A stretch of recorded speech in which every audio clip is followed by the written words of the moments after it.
आज एक तरफ बीफ के नाम पर लिंचिंग और दूसरी तरफ बीफ के नाम पर एक्सपोर्ट का बढ़ना। एक्सेलेंट, ये ब्यूटी है आज के आइडिया ऑफ इंडिया पे खतरे की। और फिर मैंने कहा कि क्या रियली इनको गाय से मोहब्बत है, गाय से रियल मोहब्बत है क्या? तो मुझे जवाब मिला एक किताब में। किताब का नाम है हार नहीं मानूंगा। ये अपने जो प्रधानमंत्री थे ना, जो कविताएं लिखते थे, अरे very good, thank you very much. मेरी याददाश्त कमजोर है, आप मदद करें, आपका बहुत धन्यवाद। तो अटल बिहारी वाजपेयी की ऑटोबायोग्राफी है, हार नहीं ऑटोबायोग्राफी बायोग्राफी है, विजय त्रिवेदी की लिखी हुई है। मैं पढ़ रहा था, पेज 236 पे आया तो पढ़ने को मिला अटल जी एक बार अमेरिका गए टूर पे, लेक्चर टूर पे गए।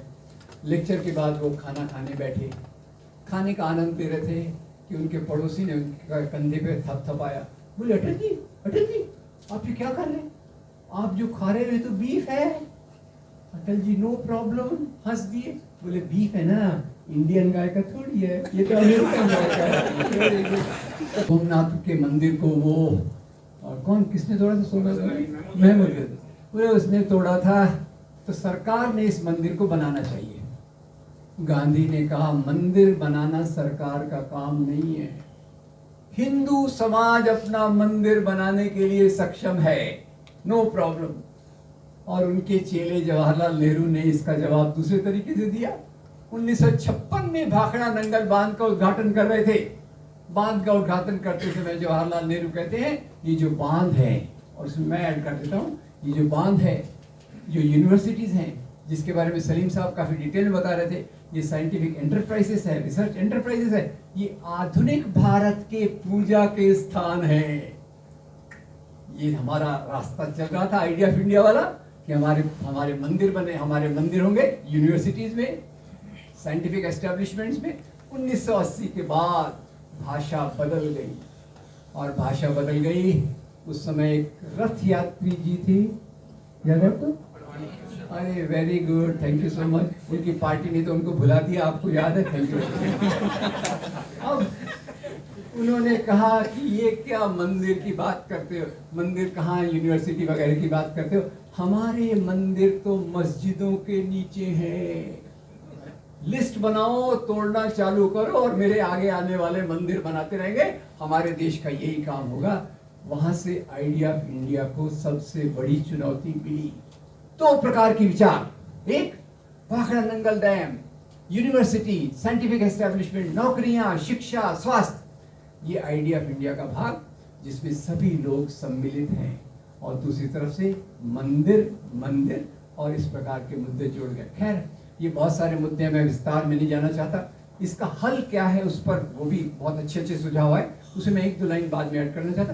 पर उसके पहले आपको एक मजेदार बात बताना चाहता हूँ कि मंदिर बनाने से कितने गरीबों का भला होगा, कितने बेरोजगारों को रोजगार मिलेगा, ये एक सवाल है। और दूसरा, आपको याद होगा अभी उन्होंने एक दूसरा अभियान चालू किया था, गौ हमारी, मुसलमान उसको खाता है, अब उन्होंने क्रिश्चियन को छोड़ दिया, उसके लिए धन्यवाद, नहीं तो क्रिश्चियन को भी पकड़ लेते उसमें। गौ हमारी माता है।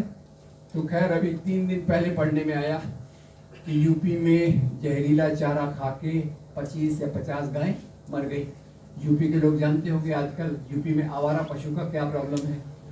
और तो फिर मैंने गाय का, तो उसके गाय के नाम पर 100 लोगों का लिंचिंग हुआ है। 90 मुसलमान, 10 दलित, उनमें 4 दलितों को बेरहमी से मारा गया।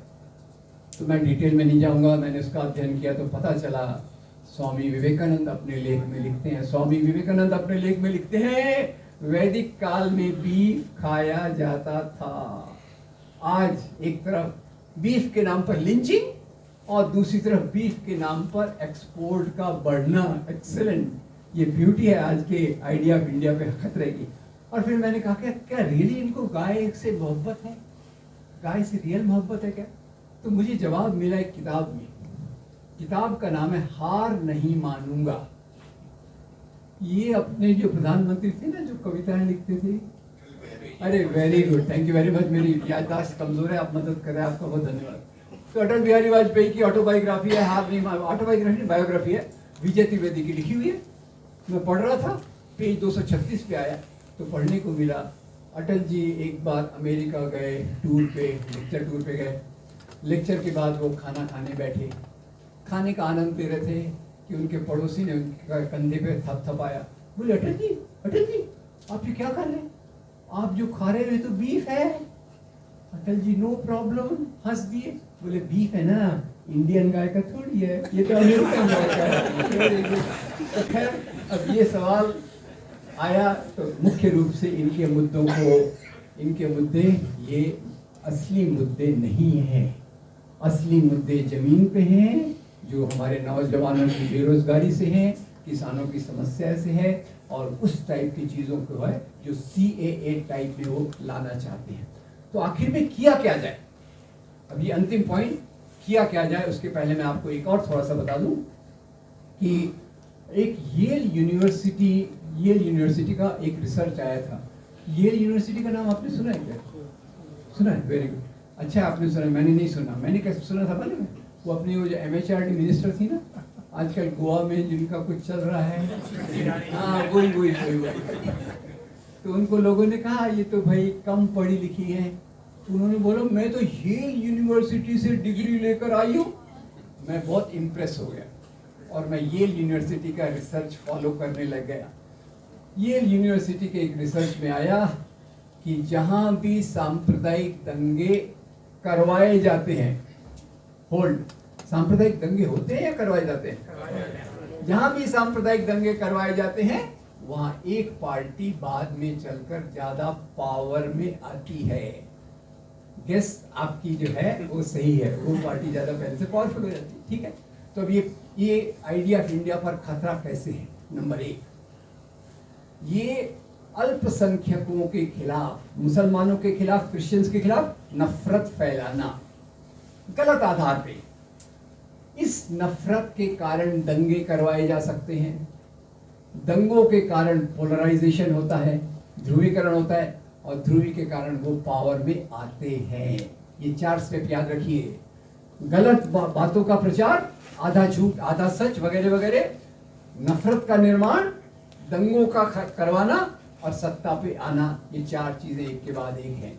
तो सत्ता पे उनको कैसे हटाना उसके बारे में तो बात की गई है, मैं उसके बारे में नहीं कहूँगा, पर मैं आपसे जो अपील करने के लिए खड़ा हूँ ये कि आज समाज में जो नफरत है उसको समाप्त करना बहुत ज़रूरी है। बहुत मुश्किल है पर बहुत ज़रूरी है, और इसके लिए हम ये नहीं कह सकते कि भाई वो हमारे प्रोफेसर लोग तो काम कर रहे हैं, हो जाएगा, नहीं होगा। 130 करोड़ का देश है, जब तक इस काम को हम अपनी जिम्मेदारी के रूप में नहीं लेते, ये मेरी जिम्मेदारी है कि मुसलमानों, क्रिश्चियंस के खिलाफ जो नफरत फैलाई जा रही है उसको दूर करने में मैं क्या करूं। मैं आजकल बहुत निराश रहता हूं, पर एक आशा की किरण भी दिखती है। आशा की किरण ये दिखती है कि जहां एक और इतना निराशा का वातावरण है, वहीं कुछ ऐसी चीजें मौजूद हैं जिसको हमने अगर बराबर से इस्तेमाल किया तो नफरत का मुकाबला कर सकते हैं। बहुत सारी किताबें हैं, बहुत सारे वीडियोस हैं, और ख़ास तौर से मैं वीडियोस की बात करूंगा जो आपके हाथ में इजीली अवेलेबल होते हैं। कई लोगों ने इतने अच्छे वीडियो बनाए हैं, और माफ़ कीजिएगा मैं खुद का भी नाम उसमें जोड़ देता हूँ, जिसका उपयोग करके आप अपनी कम्युनिटी में एक सही विचारों का निर्माण कर सकते हैं। तो करना क्या है? मेरी एक समझ ये है कि हम सब लोग कम्युनिटी से जुड़े हुए, अपनी कम्युनिटी में 15 दिन में एक बार, महीने में एक बार मिले, सोसाइटी के प्रॉब्लम के बारे में बात करें, और उसी के साथ ये वीडियो दिखाने का काम करें जिससे समाज में नफरत दूर होकर मोहब्बत पैदा हो, नफरत की दीवारें तोड़ी जाएं और मोहब्बत के पुल बनाए जाएं। और ये हम अपनी कम्युनिटी में करें। उसी के साथ साथ 15 अगस्त, 26 जनवरी, भगत सिंह जयंती, महात्मा गांधी जयंती, अंबेडकर जयंती, ईद, क्रिसमस, दिवाली, ये सब मिलकर बनाने के लिए कम्युनिटी सेंटर बनाना जरूरी है। मैं कोई बहुत बड़ी पॉश बिल्डिंग की बात नहीं कर रहा, एक झोपड़ी में भी कम्युनिटी सेंटर चल सकता है, एक किसी के घर में भी चल सकता है। मुख्य बात यह है कि जैसे महात्मा गौतम बुद्ध कहते थे, अत्त दीपक भव, दीपक भव, खुद का दीपक खुद बनो। हमारे विचारों को सही करके दूसरे लोगों तक रोशनी को पहुंचाना, और उसके लिए समाज से जुड़ना और समाज में ये सब चीजें करना।